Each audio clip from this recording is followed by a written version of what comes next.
katatapos lang po ng ating anniversary, mga 2 weeks ago na.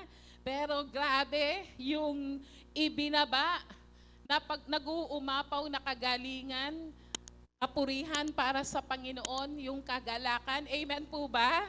Damang-dama po niya pa rin niyo po ba ang yung anniversary feels? Amen? Kaya nga po, no, ang inano po sa atin ngayon yung maipagpatuloy po, no, na manamnam natin ang mensahe, yung revival and urgent call to action. Alam naman natin na yan ay gawa ng Diyos, pero ang bawat isa sa atin ay meron pong bahagi o parte sa gagawin na pagbuhay ulit ng klase ng pananampalataya at kapangyarihan ng Diyos sa ating pong buhay, sa ating pamilya, sa ating pong komunidad, sa ating bansa, at maging sa buong mundo. Amen? Palakpakan nga po natin ang Panginoon. Praise God. Ngayong umaga po ay unang-una, kumusta na po kayo? Ayan. Sa darating, medyo haba yata bakasyon ngayon, no? Haba ba? Yung iba, dire-diretso na, no? Mula kahapon, ngayon. Tapos Monday, botohan. Tapos Tuesday yata, may pasok. May pasok ba? No? Wednesday, wala ulit. Wednesday, Thursday, Friday. Yung maraming leave credits, pwedeng in-apply na, diretso. Bakasyon grande. Yan. At syempre, ang lahat ng yan, maging ang ating recreation, dapat si Lord pa rin ang natutuwa. Amen? Ang ating pong pag-aaralan ngayon ay the process of revival. Ayan. Maya po'y makikita natin dahil yung atin pong computer, medyo kailangan po ng konting ayos. Ayan. The process of revival or the revival under the time of Elijah. Sa Bible po kasi, napakadaming episode o mga period of revival ng Lord.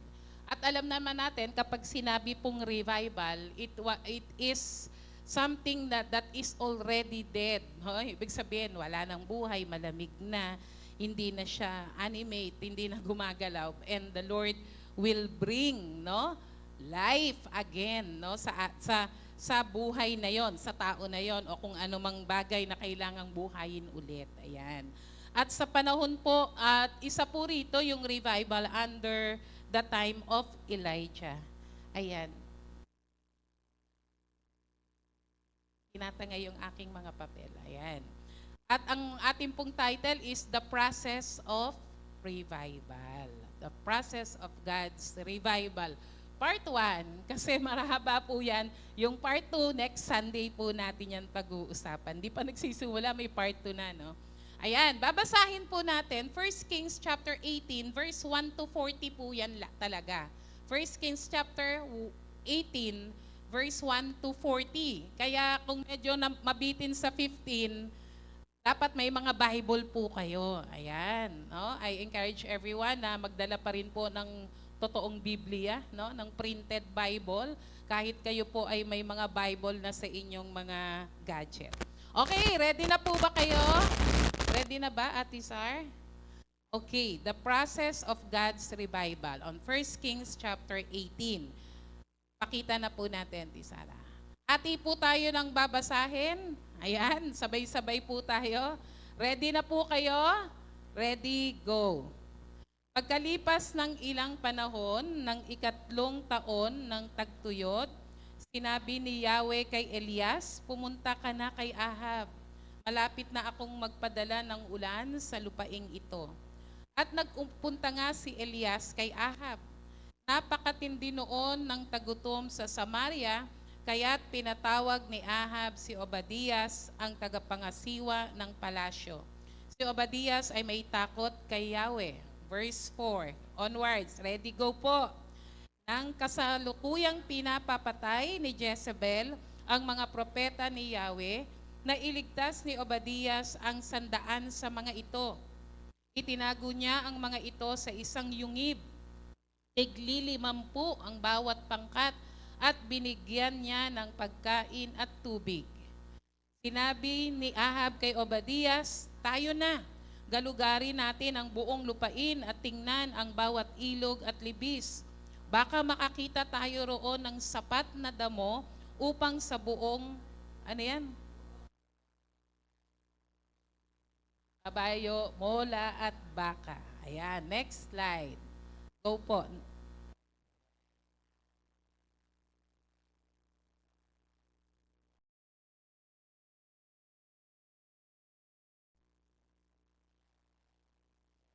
Pasalubong niya si Elias, nakilala niya ang propeta, kaya't nagpatira pa siya at sinabi, kayo nga ba iyan, mahal na propetang Elias? Ako nga, sagot naman dito, pumunta ka sa iyong Panginoong si Ahab at sabihin mong narito ako. Ganito, next slide. Ganito naman, nagawa ko sa inyo at gusto nyo akong mapatay ni Ahab. Saksi si Yahweh, ang inyong buhay na Diyos. Hinahanap kayo ni Haring Ahab sa bawat bansa sa daigdig at kapag may nagsabing wala kayo roon, ayaw niyang maniwala hanggat hindi sila nanunumpa na kayo'y talagang hindi nila nakita. At ngayon pinapupunta ninyo ako sa kanya para sabihing narito kayo. Ano ngayon ang mangyayari? Next slide. Yan. Ready po, go.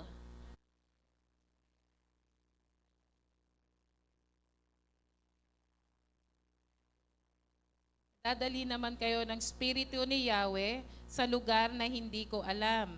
At kapag hindi nila kayo nakita, ako ang kanyang papatayin. Maawa kayo sa akin, sapagkat ako po naman ay may takot kay Yahweh mula sa pagkabata. Hindi po ba ninyo nabalitaan na may 100 propeta ni Yahweh ang aking iniligtas noon? Sila'y gustong patayin ni Jezebel. Itinago ko sila sa isang yungib, tigli 50 bawat pangkat, at tubig. At ngayon, pinapupunta ninyo ako kay Ahab upang sabihin, next slide,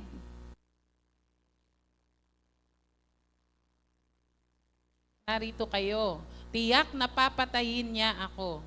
Ngunit sinabi sa kanya ni Elias, saksi si Yahweh, ang buhay na makapangyarihan sa lahat. Haharap ako kay Ahab sa araw na ito. Hanggang dyan po muna. And alam naman po natin the story na nagkatagpo, no? Yung mga propeta ni Baal, ng mga na propeta ni Jezebel at si Elijah, at yung storya na kung paano nagbalik loob, no, ang bayan ng Israel dahil sa apoy na pinababa ng Panginoon sa kanyang mga doon sa hain, no, doon sa offering na yon.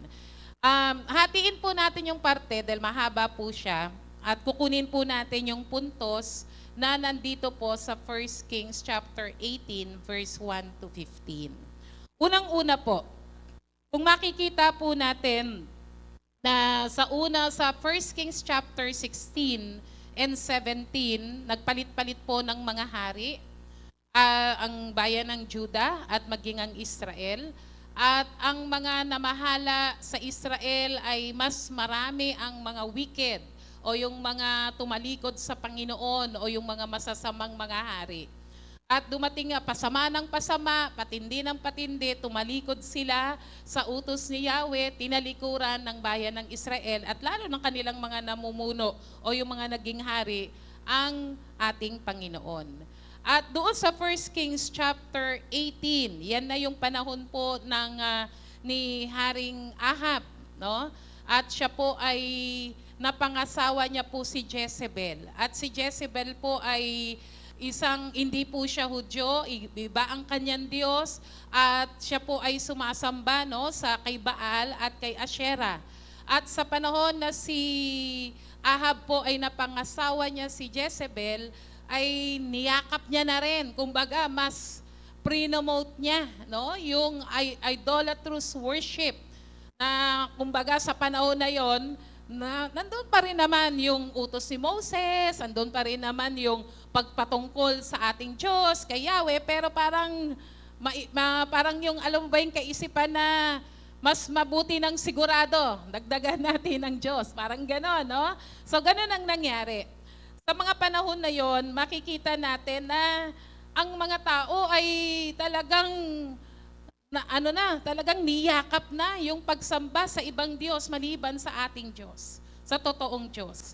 At sa mga panahon na yon, kinakailangan na manghimasok ang ating Panginoon. Para rin pong sa panahon po natin ngayon, napakarami pong mga tao na hindi talaga kilala ang tunay na Diyos. At maging ang ating bansa po ay andun po sa kasalanan, no? Na malaki ang parte ng porsyento ng mga Pilipino na ang kinikilalang Diyos ay hindi ang Diyos na lumikha ng langit at lupa, hindi si Yahweh, hindi ang totoong Diyos na makapangyarihan, kundi yung Diyos na gawa ng tao, ginawa ng kamay, kanilang niluluhuran. Galing po tayo halos doon. At nararanasan po ng ating bansa at maging ng ibang bansa na piniling sambahin ang ibang Diyos o yung mga hindi Diyos naman talaga, at kinakailangang manghimasok na po ang Panginoon at kinakailangang dumating ang isang revival o buhayin, gisingin ng Panginoon o bigyan ng buhay ulit ang pananampalataya sa tunay na Diyos. Ano po ba ang mga kinakailangan? What are the necessary steps for revival? Revival in our lives, in our churches, communities, and nation. Some people would say there is nothing we can do to experience revival. Sabi nila, revival is something simply in the sovereignty of God. Something that He does alone in His timing, apart from our participation. Totoo naman po yun. Dahil ang revival, ang paggising sa totoong pananampalataya at pagsamba sa totoong Diyos ay talagang gawa ng Diyos. Pero merong bahagi na gagampanan ang mga tao, ang mga mananampalataya upang dumating yung sinasabing revival na tanging ang Diyos ang gagawa sa kanyang panahon, pero hindi nangangahulugang wala tayong gagawin. Certainly, God is in control of all things, but He has chosen to work through humans to get His will done on earth. Sabi nga po sa 1 Corinthians 3 verse 9, ang tawag ni Pablo sa mga Kristiyano ay mga co-workers with God o co-laborers with God. Ibig sabihin, lahat tayo tulong-tulong kasama ng ginagawa ng ating Panginoon. Diba sa 1 Corinthians, yan yung ating ngayon, di ba? Sa ating devotion, sa ating devotional guide, nasa 1 Corinthians po tayo. Merong partiro na sinabi po ni Pablo, di ba, na ako ang nagtanim, si Apollo ang nagdilig, pero ang Diyos ang nagbibigay ng pagdami. Andiyan po ba kayo? We plant and others watered it, but God brings the increase. Kung titingnan po natin ang prinsipyo na ito, we are all co-laborers and co-workers with God. For revival to come in, therefore, we have a role in bringing revival both in our lives and in the lives of others. Nung nakaraang Sunday po, napahapyawan ko lang yung kailan ko ba kailangang sabihin at tingin sa Diyos na, Lord, give me revival, bring me revival. Kapag iba na yung focus mo, iba na yung lasa mo, iba na yung gusto mo kaysa sa mga bagay patungkol sa Diyos, kaysa sa ating Diyos mismo, kapatid, kailangan na nating buhayin tayo ng ating Diyos muli. Amen? Sa 1 Kings chapter 17 to 18, Israel has been in rebellion against God. And God sent Elijah to pray for a drought. It would not rain for 3.5 years. God did this in part because Israel, inspired by King Ahab and Queen Jezebel, were worshiping Baal, the god of fertility and rain. Now, after the 3.5 years, Elijah returned to confront Israel and bring a revival. Sa mga panahon na ito, nagsalita si Elijah kay Ahab, sabi niya magkakaroon ng matinding pagtagtuyot. Pag sinabing tagtuyot, wala talagang ulan na darating. At syempre, pag walang ulan na darating, kahit hamog siguro, wala na rin, no? Walang, kahit anong tanim gawin mo dyan, walang tutubo. Di ba? Alam naman natin, parang isang halaman tumubo, kailangan ng tubig. Kailangan ng araw, kailangan syempre ng lupa, di ba? Nang nagbubungkal and everything. Pero yung key element doon, yung tubig. Kaya siguro malalagpasan pa for a while, no? Pero eventually, siguro kung may mga stocks pa, di ba? Pero kapag naubos yan, wala nang kakainin. At sa lugar na yon, no? Sa lugar na yon ng Israel, sinabi, for 3.5 years, wala magkakaroon ng tagutom. Kaya sa panahon na yon, bakit po ba? At the end, no, sabi diyan, after 3.5 years, Elijah returned to confront Israel and bring revival. Kung mababasa po natin yung 1 Kings chapter 17, nung dumating yung drought, si Lord, ni-ready muna si Elijah, pinapunta muna siya doon sa Sarephat, no, doon sa bayan ng isang widow, doon muna siya, dahil doon, una pala sa brook, may isang brook doon na hindi pa natutuyo, pagkatapos tinadalhan siya ng pagkain, may crab delivery ng raven, ng ibon. Lagi siyang may hot pandesal, di ba? Makain siya ron hanggang natuyo yung brook. Sabi ng Lord, punta ka ron sa bayan ng isang widow. And for the last 3.5 years, nagstay siya ron. No? Talagang doon siya ni-ready ng Panginoon. At tinawag siya uli ng Lord, magpakita ka na kay Ahab.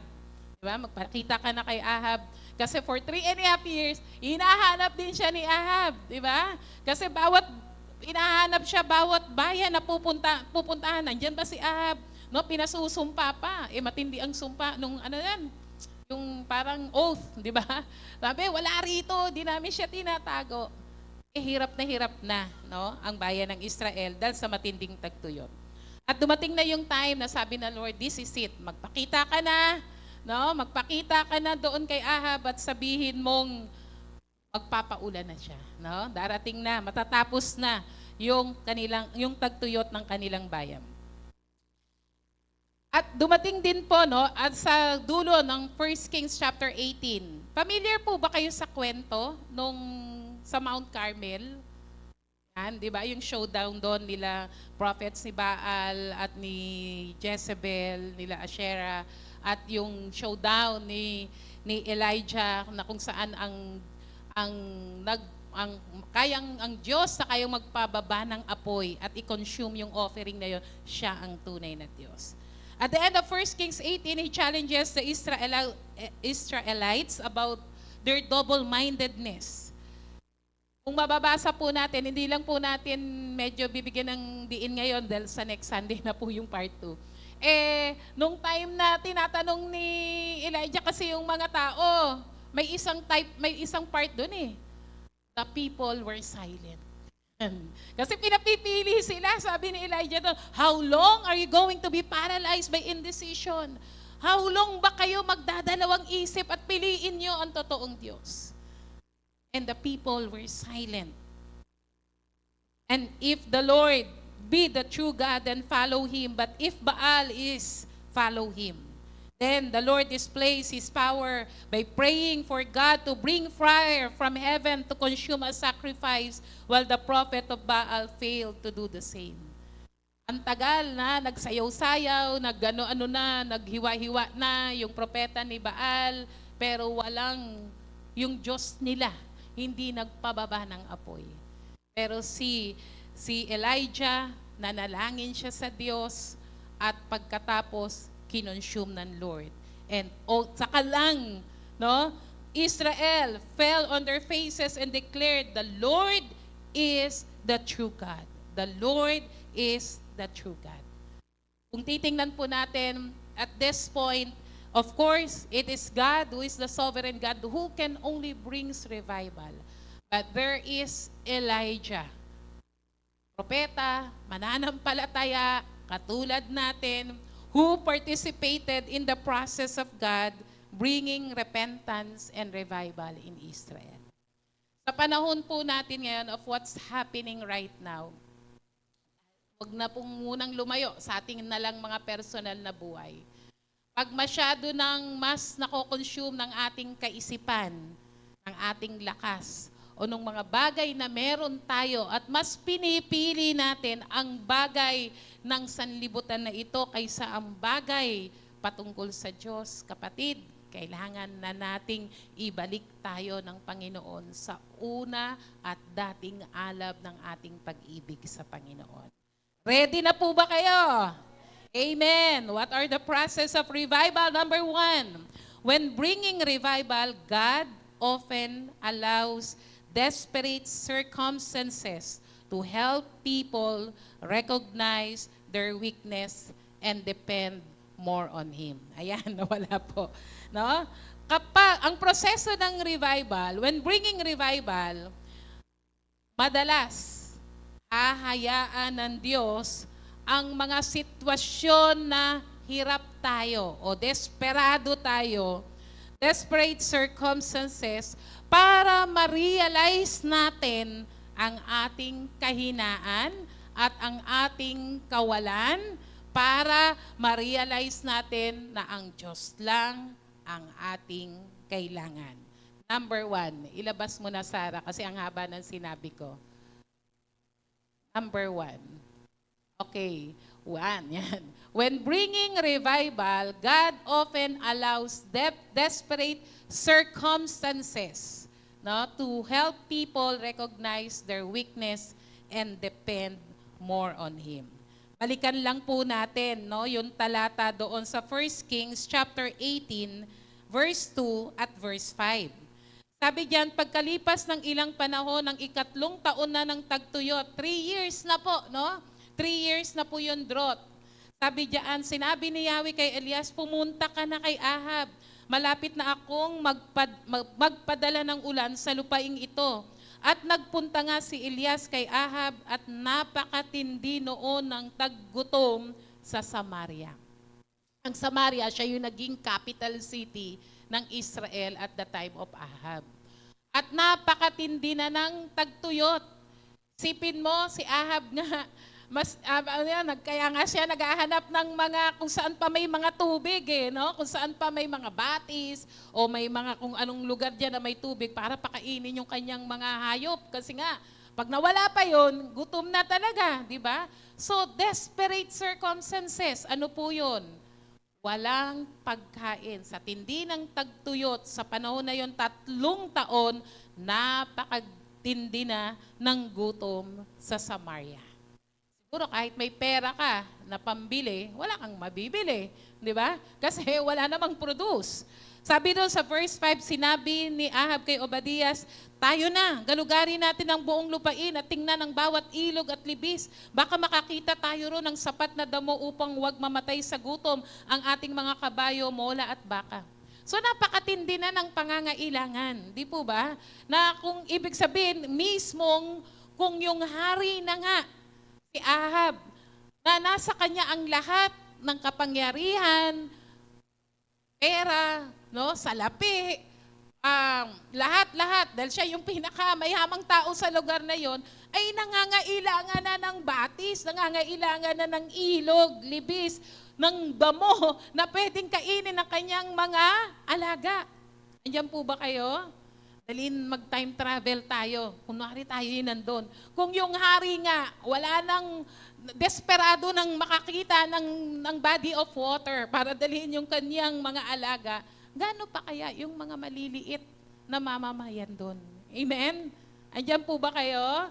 Parang sa panahon natin, kung yung mga mayayaman na kumakain sa mga na magagarbo ang buhay, naghahanap na kung saan merong tubig at para meron pa silang maireserba, yung mga wala, mas lalo na. Di po ba? Kaya yung mga panahon na yan, nakikita po natin na napaka-desperado na po ng mga pangyayari. In those days, through the 3.5 drought and subsequent famine, God had created a dire situation in Israel. No doubt, the desperation was helping people learn that they could not rely on their strength, education, wealth, family, and government, or even the false god. All these things left them deficient, desperate, and therefore more open to turn to God. Yung pangyayaring yun, dapat magtulak sa mga taga-Israel, lalo na dun sa hari, na makita nila na sa pagkakataong yon, may isang sitwasyon na hindi nila kayang solusyonan. Na kahit ang kanilang lakas, edukasyon, kayamanan, pamilya, gobyerno, o kahit yung Diyos-Diyosa nila, na si Baal at si Asherah, di ba, ay hindi kayang solusyonan.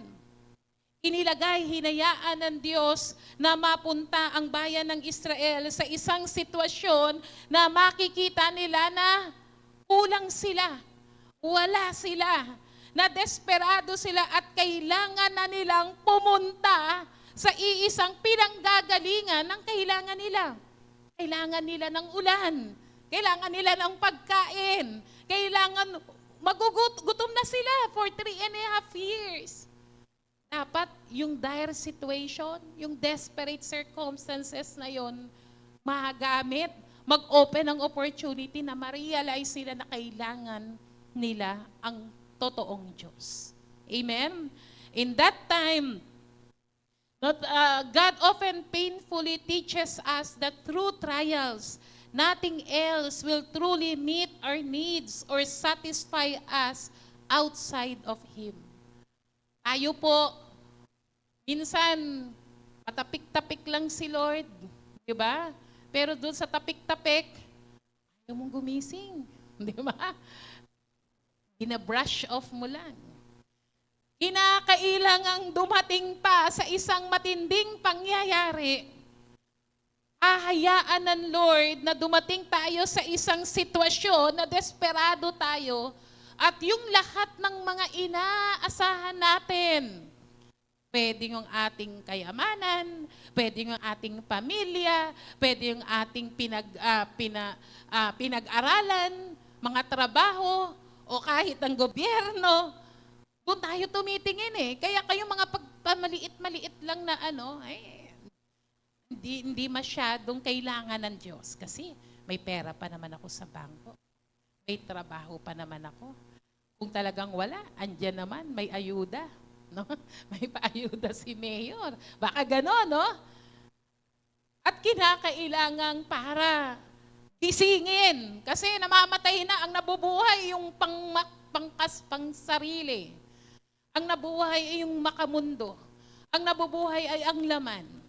Para buhayin muli yung espiritu na marunong dapat kumilala sa Diyos, ay kailangang hayaan, payagan ng Diyos ang mga pangyayari na darating tayo doon sa isang sitwasyon na gisingin talaga tayo at ma-realize natin na kahit anong meron tayo, sabi nga, painfully, minsan magiging masakit ang pagtuturo ng Diyos para turuan lang tayo na ma-realize natin na walang sinuman o walang anumang bagay o kahit anumang bagay na inaasahan natin na maaaring makapagtugon sa pangangailangan natin, walang iba kundi ang ating tunay. Amen? Palakpakan nga po natin si Lord kung totoo yun sa buhay mo. That God, through trials, nothing else will truly meet our needs, but only God. Maaring sa tingin natin, lalo na, di ba, kapag meron tayo, sabi nga, ibang klase yung pagtawag natin kay Lord pag wala. Di ba? Kaysa yung pagtawag natin kay Lord pag meron. No? Kaya nga, minsan, yung mga blessing, ano rin yan trials How you respond to the Lord's blessing. No one could truly meet our needs and satisfy outside of Him. Pag lumabas ka sa kagustuhan at plano at kapangyarihan at presensya ng Diyos, kapatid, hindi ka masasatisfy.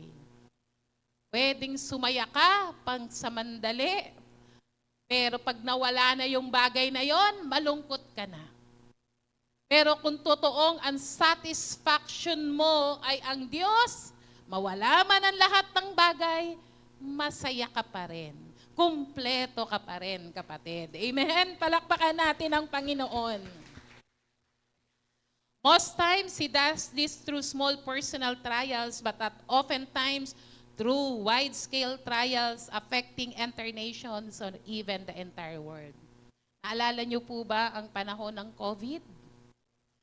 COVID, kala ko, 2 linggo lang yan. Ayan, 1 linggo lang yan. 2 linggo na lang yan. Pero hindi, di ba? Talagang kagulat-gulat, lalo na pag nakakanood ka ng TV, kahit wala ka namang sipon, makiramdam mo, may sipon ka. At pag inuubo ka, pakaramdam mo, may COVID ka na. Di ba? Actually, marami pong mga maaring positive sa COVID at that time, pero hindi naman dapat talagang mamamatay. Pero dahil sa atake, yung anxiety attack, di ba? Yun ang mas nakakapag, ng puso eh. Di ba? Nagkakaroon ng mga heart attack, nagkakaroon ng mga ibang komplikasyon, kapatid. Nawa ang COVID, ginising na po tayo eh, lalo ng mga mananampalataya. Amen? Amen po ba? Kung COVID, wala tayong magawa, ikutin na natin ang buong bahay. Lahat na doon, na-turn upside down muna. Nagkaroon ng Zoom, nauso ang Zoom, nauso ang mga video call. Lahat ng prayer, ina-attend na natin. Amen po ba? Pero hindi ko naman sinasabing huwag kayong magtrabaho. Siyempre, wala na pong COVID ngayon, balik na po tayo sa mga trabaho, sa mga normal nating buhay. Pero ang normal na buhay ng isang mananampalataya, may COVID o wala, unang hahanapin ang Diyos. Amen? Palakpakan po natin ang Panginoon. Kaya nga po, mga kapatid, si Jonah, di ba? Ano po yung nangyari sa kanya?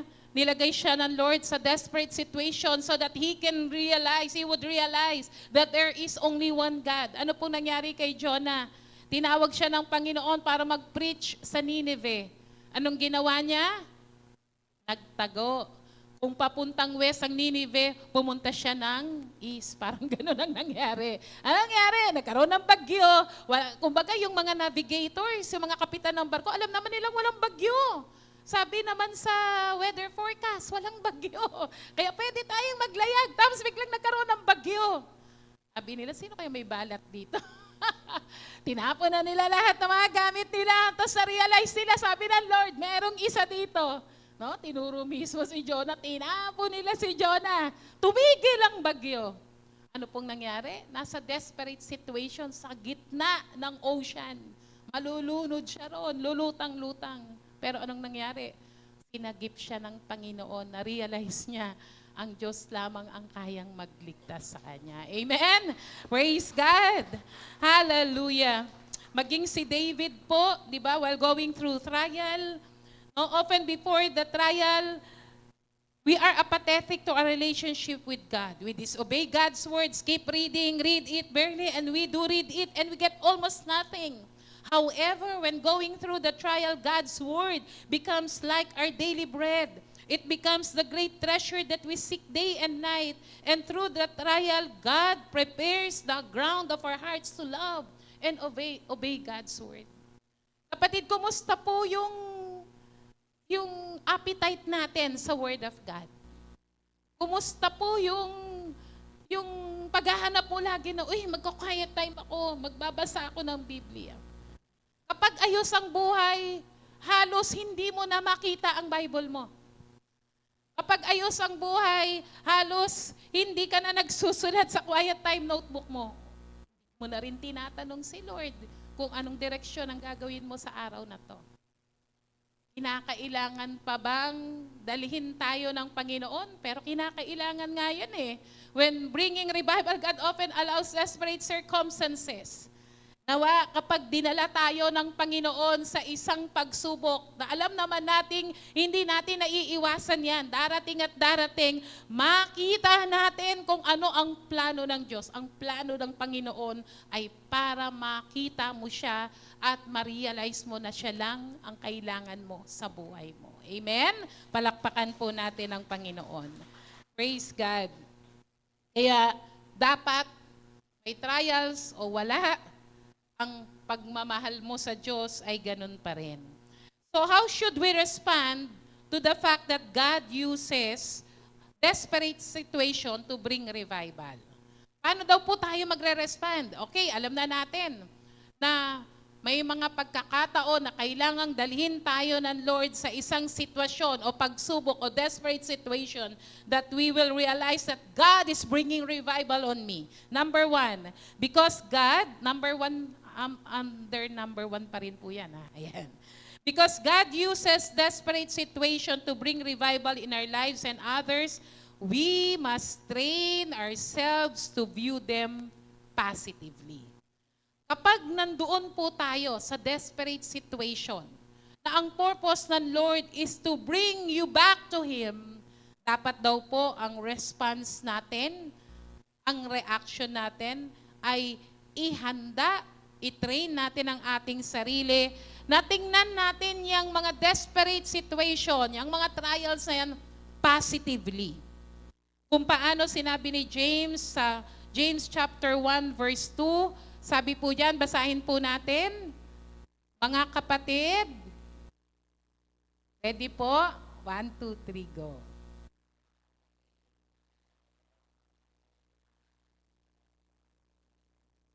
Amen. Romans 5:4.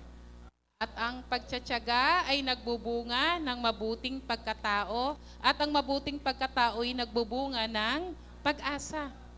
Sabi po dyan, dapat i-train natin yung mga sarili natin na kapag hinayaan ng Lord para magdala ng revival sa buhay natin, sa pamilya natin, sa bansa at sa buong mundo, ay i-train natin mga sarili natin na tingnan natin itong desperate situation na to, itong trials na to positively. Sabi ni James, mga kapatid, magalak ka, di ba? Pag may dumating na pagsubok sa iyo, sabi sa Romans 5:4, yung mga pagsubok na yan, disiplina yan sa iyo ng Panginoon. At magalak ka kapag ikaw ay dumadaan sa mga pagsubok. Thank God for His purpose in the trial and praising Him despite our circumstances. Kapag nasa sitwasyon po tayo ng pagsubok, kailangan maging matiisin. Amen? Maging mapagpasensya. Amen po ba? Andyan po ba kayo? At tingnan natin nang may pagpapasalamat na makita natin kung ano yung purpose ng Lord ron. May purpose ng Lord, di ba? At magpasalamat sa Kanya. Kapag tayo po sa kabila ng mga pagsubok ay nagagawa nating magalak sa Panginoon, ibig sabihin hindi ka nagagalit sa Diyos, hindi mo sinisisi ang Panginoon. Ang mga tao na mga nasa pagsubok din, ay kaya mong bahaginan ng kagalakan na kahit sa panahon ng kanilang pagsubok, makita din nila kung ano ang purpose ng Lord. Amen? Number 2, because God uses desperate situation to bring revival in our lives, we must persevere through them so God can complete His work in us. Sabi ng James 1 verse 4, dapat kayong magpakatatag hanggang wakas upang kayo'y maging ganap at walang pagkukulang. Sa gitna ng pagsubok, sabi po diyan, kailangan persevere. Magpakatatag. Kailangan malagpasan mo yon. Andyan po ba kayo? Hindi give up. Titiisin yung pagtuturo ng Panginoon. Amen?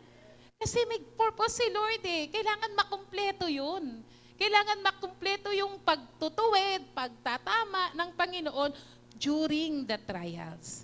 Sabi diyan, no? Let endurance have its perfect effect so that you will be perfect and complete, not deficient in anything. Alam niyo po ba, pag natapos natin, naging matatag tayo hanggang wakas, no? Kapag dumadating sa pagsubok, naku, kumpleto. Kasi may kulang sa atin, kaya tayo dinaan sa pagsubok na yon. At kailangan maranasan natin yung pagpa-perfect ng Lord, kung ano man yung kulang na yon, para, kumbaga sa ano'y lutong-luto po ang nais ng Panginoon. We must persevere instead of quitting. Not getting mad at God or others or turning to sin. As we do so, God continues His working of perfecting us, strengthening our character, and preparing us for greater works. Kapag nasa pagsubok, maging matiisin. Wag sisihin ang Diyos. Wag magalit, wag magtampo sa Panginoon. O ang ibang tao, wag kang magalit sa kanila. O baka mas lalo mo pang nilulublob yung sarili mo sa kasalanan. Kapatid, dapat ang response natin kapag tayo ay nasa panahon ng desperate situation so that God can bring revival in us, ay nagpapatuloy tayo, nagiging matiisin at matatag. Amen? Number 3, God uses desperate situation to bring revival in our lives. We must be careful of being distracted by secondary causes which keep us from focusing on God and being conformed to His image.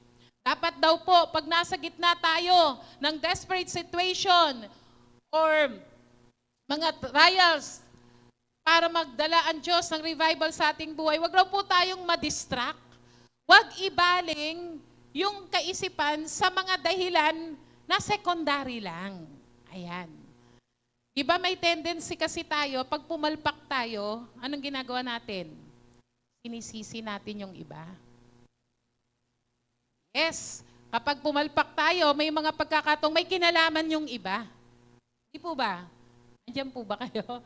Di ba? May kinalaman yung iba. Pero nami-miss natin.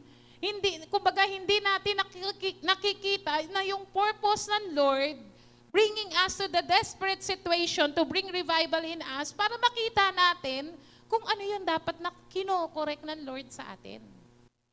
Huwag daw po tayong madistract on the secondary causes. Si Ahab, di ba? Nung nagpakita si Elijah sa kanya, sabi ni Ahab sa kanya, nagkita sila. Sabi ni Ahab, there you are, Elijah, the troublemaker of Israel. Ayan. Sabi niya, andyan ka, nagpakita ka rin. Ikaw na nanggugulo sa Israel. Kung tutuusin, hindi naman si Ahab ang dahilan. Yes, partly dahil ginamit siya ng Diyos para sabihin for the next 3 years, 3.5 years, magkakaroon ng tagtuyot. Diba? Pero ang totoong ugat ng tagtuyot sa bayan ng Israel is because of Ahab and Jezebel and bringing idolatrous worship in Israel. Tayo, ganun din po. Kapag may mga sitwasyon sa buhay natin, sinisisi natin yung iba. Sinisisi natin yung sitwasyon. Sinisisi natin ang gobyerno. No? We keep on focusing on others, on our coworker, on our spouse, children, church, government, and other entity instead of where God wants their attention. For years, they miss out God's sanctification process in their trials because of their misplaced focus. Dapat na-realize ni Ahab. Sabi nga ni Ahab, Elijah, sabi niya, hindi ako troublemaker. Ikaw at ang pamilya mo. Di ba? Ikaw at ang pamilya mo dahil dinala mo sila sumamba sa ibang Diyos. Nasa sitwasyon po tayo. Kahit sabihin nating may parte ang ibang tao o kung sino man, focus on ano ang ginagawa ng Lord. Lord, ano ba yung purpose mo? Bakit ko ba pinagdadaanan to? And repent. Amen po ba? Amen po ba?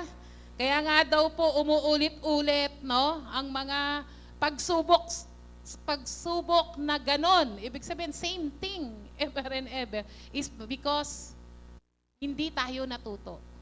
Hindi tayo nagbago. Hindi natin sinunod yung purpose ng Lord para sa mga pagsubok na yon. Number 2, ayan, kanina, God uses desperate situation to bring revival. Number 2, when bringing revival, God often raises up the righteous to faithfully, boldly, and sacrificially serve others. Kapag ang Diyos ay magdadala ng revival, buhayin ulit, no, ang pag-ibig natin sa Panginoon, ang buong bansa, ang ating pamilya. Turning back to God, may itatayo Merong palilitawin ng Panginoon na mga matuwid, tapat, matapang, at kayang isakripisyo ang sarili para sa iba. Ano po sabi sa 1 Kings 18 verse 3 to 4? Sabi doon, di ba? Sabi ng Lord kay Elias, pumunta ka na kay Ahab, malapit na ako magpadala ng ulan. Nagpunta ron si Elias kay Ahab. Sa verse 3, kaya pinatawag ni Ahab si Obadias at natagapangasiwa sa palasyo. Si Obadias ay may takot kay Yahweh. Sabi sa verse 4, ng kasalukuyang pinapapatay ni Jezebel ang mga propeta ni Yahweh na iligtas ni Obadias ang 100 sa mga ito. Itinago niya ang mga ito sa isang yungib, tig-50 ang bawat pangkat at binigyan ng pagkain at tubig. Dito po sa istorya natin, sino po yung righteous, faithful, boldly, and sacrificially giving himself to others? Sino po? Si Elijah. Sino pa? Si Obadias. Ayan. Si Elijah at si Obadias. These two righteous men are mentioned. God uses both of them in different ways. Kung babasahin po natin ang 1 Kings 18, si Elijah, hindi siya palo. Ano yun? Hindi siya palo kay ano. Hindi siya fan ni Obadias. Kundi, kumbaga, tawag doon, civil lang. Ganon.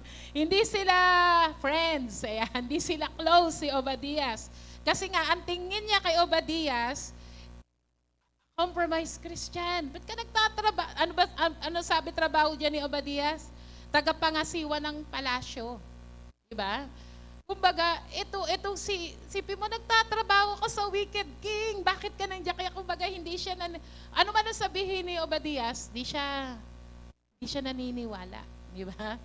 Pero, alam niyo po ba, God uses both of them in different ways and they are both important to God's work in Israel.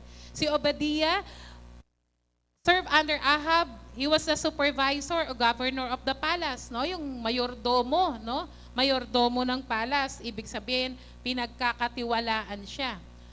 Pero ang isang bagay doon, sabi ni Obadiah, sabi niya, tagapangasiwa siya at nung kasalukuyan, ayan sa verse 3. Sa verse 3, ayan. Si Obadias ay may takot kay Yahweh. Sabi doon, a loyal follower of the Lord. At paano niya ipinakita yon? Nung time na iniutos ni Jezebel na patayin ang lahat ng propeta ni Yahweh, ano pong ginawa ni Obadias? Tinago niya yung 100 plus na mga propeta, no? At only the prophet, basta ministers of the Lord, hinati niya yun ng tigsi 50 at for the meantime, nagdadala siya ng pagkain doon, ng tubig, para mabuhay yung mga tinago niya. Ang galing din po ni Obadias kasi ilang maabot yata ng 1,000 ang mga kuweba, no, sa Israel. Kaya hindi siya basta-basta, ibig sabihin, hinanap niya talaga yung hindi mapapansin. Kung titingnan po natin, Obadiah was a loyal follower of the Lord. Obadiah put his life and career in line for others. Nakikita niyo po ba yon? Ang lakas ng loob niya na nagtatrabaho siya kay King Ahab right under his nose, di ba? Parang ako yung ari, ano ba kung wicked ako, parang gano'n. Tapos meron pala akong nandyan sa tabi ko, iba yung ginagawa. Nakukuha niyo po ba? Na kapag na-discover na si Obadiah ay, kumbaga, on his side, the wicked king ay nagtataksil sa kanya. Pinahanap nga yung mga propeta para patayin. Ang ginawa niya, tinago niya pa. Sinusuplayan pa ng pagkain.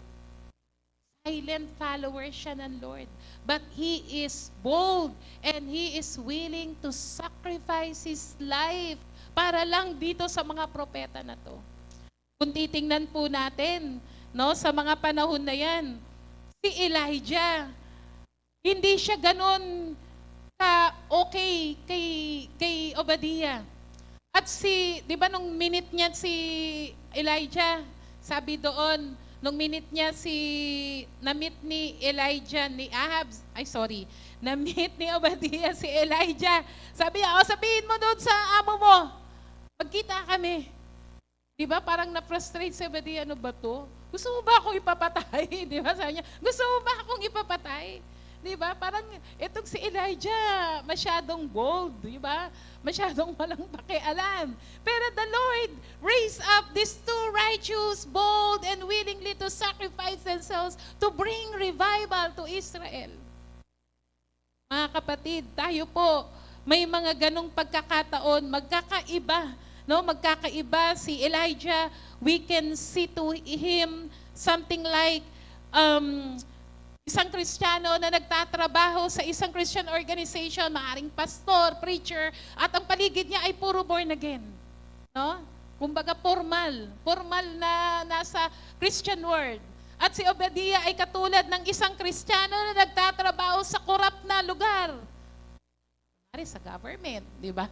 Tapos, tingnan natin, ano ba yung ginagawa niya dyan? Nagpapakorap siya dyan, di ba? Minsan may mga ganun tayong sinasabi kapag may mga nakikita tayong mga Kristiyano pero nagtatrabaho sa gobyerno. Pero alam niyo po ba, katulad po ni Obadiah, God allows Obadiah na mag-grow to bring the brightest light in the darkest place. Parang ganito lang po yan eh. Kung tayo dito sa loob ng simbahan, lahat tayo may ilaw. Ang liwanag na dito. Di po ba? Pero katulad ni Obadiah, hinayaan ng Lord, na i-plant siya ng Lord sa isang lugar na napakadilim. Para si Obadiah, yung brightest light na yon, nananahimik man siya, pero nagliliwanag dahil ang dilim ng kanyang paligid. Amen? Palakpakan po natin ang Panginoon. Iba-iba, no? Iba-iba ang mga environment na pinaglagyan sa atin ng Panginoon, and that is not by accident. Kaya tayo po dapat pinagpe-pray po natin si Senator Joel. Di po ba? Sa Senado. Si Brother Eddie sa Kongreso. At ang mga Kristiyano na nasa iba't ibang lugar, opisina ng ating gobyerno. Kasi kung magkukumpulan, kaya nga nagpe-pray tayo, no? Lalo na ngayong eleksyon, na mag-raise up ang Lord ng mga righteous people. Dahil bagamat madilim, corrupt yung mga lugar o institusyon na yon, but God allows an Obadiah inside there to bring light to the darkest place. Kaya dapat po ang mga born again, lalo na ang JIL, yung page ni Senator Joel, paki-like, comment, and share. Ayan, nag-promote na. Di po ba? Kung ano-anong nilalike natin. I-like nyo na po yung page ni Senator Joel. Diyan po ba kayo? Praise God. Tayo po, God wants to bring revival. May mga kapatid po tayo na nagwo-work sa government. Pag-pray po nating maigit sa kanila.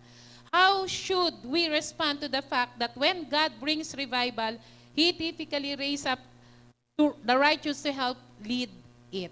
Number one, because God raises the righteous to help bring revival, we should constantly pray for God to raise up these types of laborers. Ayan, nabanggit ko na kanina. Yung mga kapatid natin na nasa lugar na kailangan sila ay naglalagablab, nagliliwanag, ipanalangin po natin sila. Amen po ba? Amen. Next, number 2 po, dun sa under Roman numeral number 2, how do we respond? No?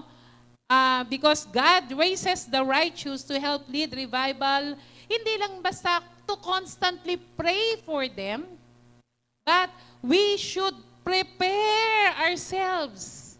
Okay po ba kayo dyan? Okay na po, Pastora, dun sa number 1. Pag-pray ko na lang sila. Pero yung number 2, we must prepare ourselves to be used. Yung mga yun, planted na yun eh. Kaya natin silang mag-survive and thrive. Padamihin, talagang pag-ilawin ng Lord. Hindi lamang to constantly pray for them. Tayo po, ihanda natin ang sarili natin na gamitin ng Diyos to bring revival to our family. Tayo mismo i-revive ng Lord to bring revival to others. Ano po natin gagawin to? Number one, we must give great attention to studying and obeying God's Word. Hindi na po dapat naihiwalay yung pag-aaral ng salita ng Diyos. Kung kayo po'y nagka-quiet time, kung kayo po'y nagde-devotion, tama po yan. Mag-level up din po tayo. Iba po yung pagde-devotion, meditate ang God's Word, iba po rin yung studying God's Word. Yung talagang aaralin mo. No? May mga seminars po tayo, sa dami po nating mga teaching, di ba? Pag nagtuturo, nakikinig lang tayo, pero kung nagte-take down notes ka, aralin mo. Intindihin mo. Andiyan po ba kayo? Not only to meditate, but study God's Word. Dahil doon po tayo sa 2 Timothy chapter 3, verse 16 to 17, ang lahat ng kasulatan ay kinasihan ng Diyos, kapaki-pakinabang sa pagtuturo ng katotohanan, pagsaway sa kamalian, sa pagtutuwid sa likong gawain at pagsasanay para sa matuwid na pamumuhay upang ang lingkod ng Diyos ay maging ganap at handa sa lahat ng mabubuting gawain. I-desire mo, kapatid, na gamitin ka ng Panginoon. Kung worker ka ng simbahan, dapat mas higit na mas marami ang alam mo patungkol sa salita ng Diyos. Magsikap ka, kapatid. Amen? Amen. Eh, dapat kompleto na po natin yung basic seminar. Di po ba? Alam natin yung mga basic doctrines. This is what we believe. Para hindi yung may sumulpot lang na, uy, uso to, may nagtuturo dito. Parang tama, kasi may binanggit namang verse sa Bible. Hindi lahat na nagsasabi ng verse sa Bible ay tama ang sinasabi. Ikaw mismo, saliksikin mo yun. Amen po ba? So that is how we respond. Kailangan we prepare ourselves. Ikatlo, una, constantly pray for them. No, yung mga nandoon sa ginagamit na ng Panginoon. Ikalawa, prepare natin ang ating sarili. Ikatlo, we should volunteer while recognizing our services may include being uncomfortable and suffering. Dapat hindi mo lang sila ipag-pray. Si Isaiah nga, sabi niya, no? Sabi ni Isaiah, nang naghanap ang Lord, sino kanyang padadala? Ano sabi ni Isaiah? Present Lord. Send me, Lord. Amen? He volunteers. Tayo, kapatid, if we want to bring revival to our family, to our community, to this nation, and to the whole world, tayo mismo, volunteer, taas ang kamay sa Panginoon. Kahit ang katumbas nito ay this will make you uncomfortable and will bring you suffering. Yung iba, ayaw mag-commit as worker or leader. Bakit?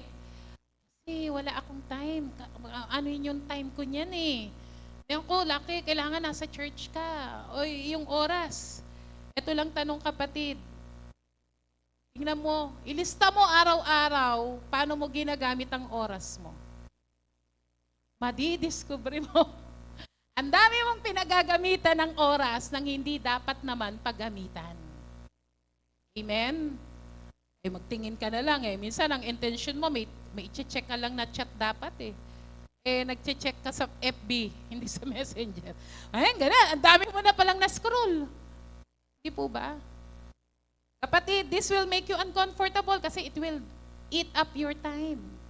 Eh, di baling maubos na ang panahong maglingkod sa Panginoon kaysa umaubos ang panahon sa walang bagay, walang kwentang bagay na ino-offer ng sanlibutan na to. Amen? Amen po ba? Lista nyo po, kapatid, yung mga walang kwenta, na walang kinalaman sa eternity, palatan nyo na po. Pwede pa kayong magdala, gamitin ang oras na yon, makapagdala ng mga kaluluwa para sa Panginoon. Amen? Palakpakan nga po natin si Lord. Kaya tayo pong lahat, tinawag ng Panginoon para maglingkod sa Kanya. We should volunteer ourselves, even it will require our time. It will require our resources. Sa paggamit din po natin ng pera. Nako, pag nagano ako dyan, magbibigay ako ng ganito, magagamit ko yung pera ko sa ganito. Sulat nyo po ulit yung pera nyo. Saan nyo ginagamit? Wala pong problema pag needs. Pero baka may pinagagamitan ka na hindi naman dapat paggamitan ng pera, gamitin mo na lang yan para sa Amen? Malakas na amen nga po. Praise God. Number 3, when bringing revival, God often unifies believers so they can more effectively complete His work together. Ano pong nangyari, no? Dito po sa 1 Kings 18:7-15, yung nabanggit ko po kanina, hindi po masyadong natutuwa si Elijah kay Obadiah. Pero, sa mga pagkakataong yon, pinagkaisa sila ng Panginoon. God brought Elijah and Obadiah together. Bakit po? Nung time na nagsabi na ang Lord, na imit niya na dapat si Elijah at si Ahab, nakita nasa lubong ni Elijah si Obadiah. To bring the purpose of the Lord, kahit magkakaiba ang mga pananaw, pamamaraan ng mga mananampalataya o ng mga lingkod ng Panginoon, gagamitin pa rin yan ng Lord para to bring revival. Sa mga panahon na yon, si Elijah, iba ang tingin niya kay Obadiah. Isang compromiser. Si Obadiah naman, ang sama rin siguro na tingin niya kay Elijah. Sabi niya, sinasabihan niyo po ba akong sabihin ko kay King Ahab na nandito kayo? Eh kung saan-saan na nga kayo pinag-aanap eh. Paano kung sabihin ko kayo nandun po si Elijah? Gusto kayo makita. Tapos baka pag nandiyan na si King Ahab, dinala na kayo ng Spirit ng Lord kung saan. Nako, pugot ulo ko. Di ba? Papatayin ako. Medyo may conflict, di po ba? May contrast. Pero alam niyo po ba, sa mga panahon na yon, anuman, mga mananampalataya, kailangan pagkaisahin tayo ng Panginoon to bring revival. Amen? Sa mga panahon na yon, maaaring meron po kasing very bold to share the gospel na, di ba, to rebuke sins. Yun yung trabaho ng mga preacher di ba? Ng mga evangelists. At yung trabaho ng mga pastor is to bring healing to those who are hurt. Amen po ba? Kailangan balanse.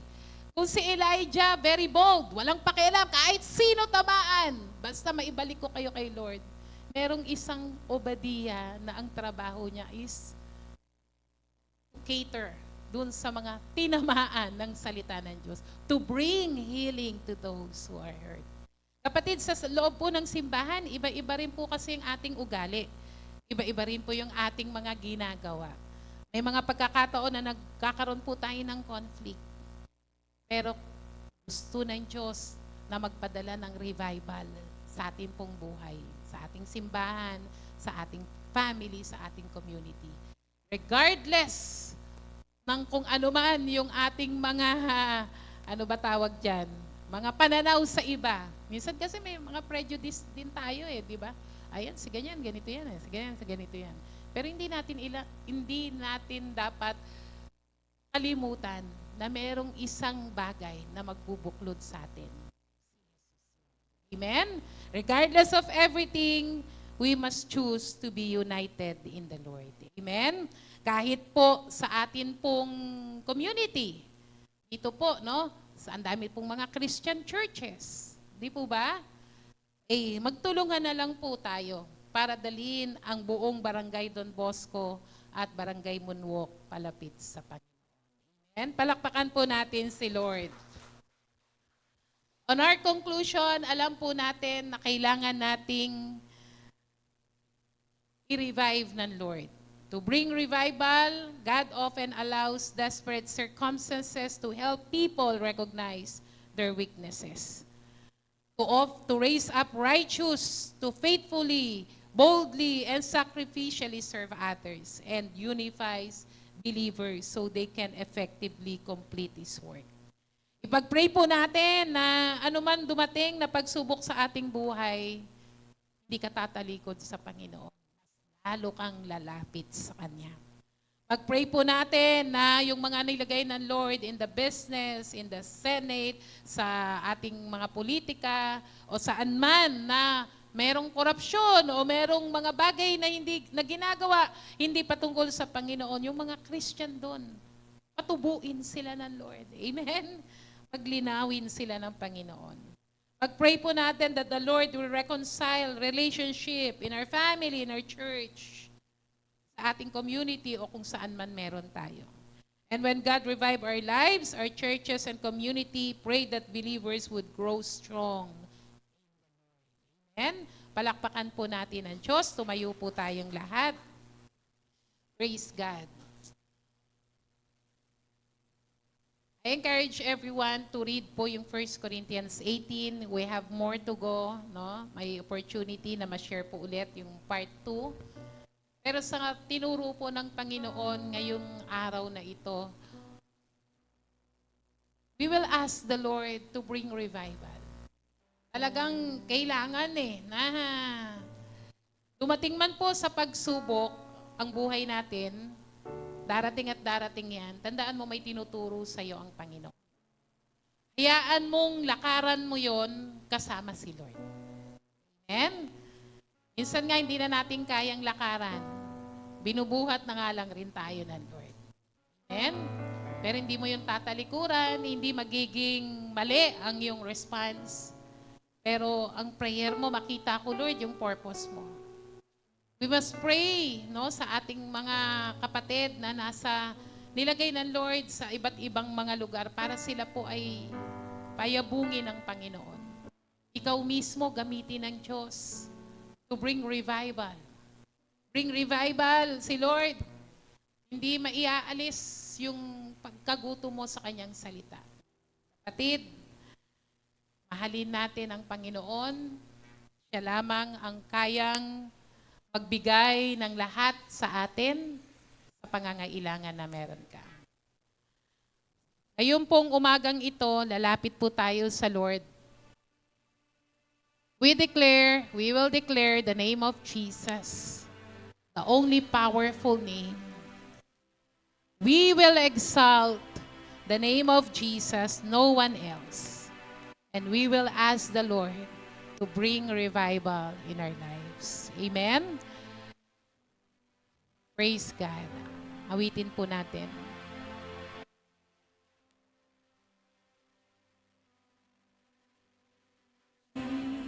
Jesus, what a wonderful name, what a glorious name, awesome and powerful name, Savior, Redeemer and friend, my Lord.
Hallelujah. Those who are desperate of revival coming from the Lord, may you raise your hands to God.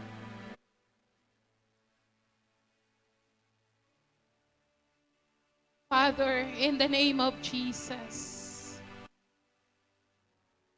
we are desperate, Lord, of you bringing revival in us. Sa amin mismo, O Diyos, individually, sa aming buhay, pananampalataya. On how you bring revival at the time of Elijah. We want to experience the same kind of revival, Lord, in the name of Jesus. We humble ourselves. We bow down before you. We repent from all our wicked ways. Kapatid, ito yung pagkakataon. Speak freely to the Lord, humble before God. Sabihin mo sa Panginoon, ihingi ng tawad ang iyong mga kasalanan, ang mga bagay na dapat baguhin, ayusin, talikuran sa buhay na meron ka ngayon. The Lord cannot bring revival in you unless you repent from your ways. Sabihin po natin yan sa Panginoon.